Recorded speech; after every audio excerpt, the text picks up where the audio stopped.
என்ன மாதிரி பிளேஸ்லாம் பிளான் பண்ணி வச்சிருக்கீங்க?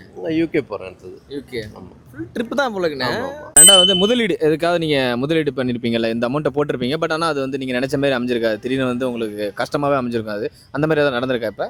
இதில் நம்ம ஒரு 3000 4000 போடுறோம். ஆ.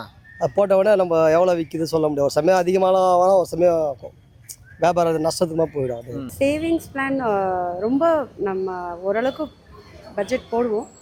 பட் சம்டைம்ஸ் நாங்கள் நினச்சதை விட போனது வந்து ஹெல்த்துக்கு போடும்போது தான் ஜாஸ்தி ஆயிடுச்சு.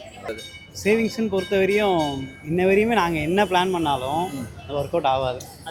அது ஃப்யூச்சரை பொறுத்த வரைக்கும் ஒரு ஃப்ளோலேயே போயிடணும். அந்த ஃப்ளோலேயே போனால் தான் நம்மளை வந்து கூட்டிகிட்டு போவோன்ற ஒரு நம்பிக்கை எங்களுக்கு வந்துருக்கு. அதனால் சேவிங்ஸ் பற்றி நாங்கள் இப்போ வரைக்குமே இது பண்ணலை. நல்ல இஷ்டத்துக்கு செலவு பண்ணுங்க. காசு இல்லையா, கடன் வாங்கி செலவு பண்ணுங்க.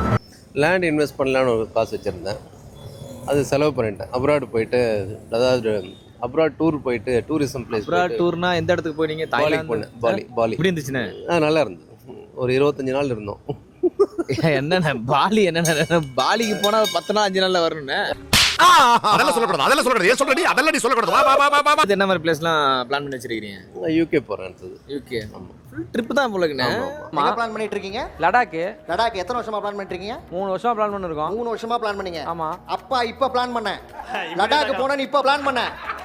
இப்பயே கிளம்புறேன்.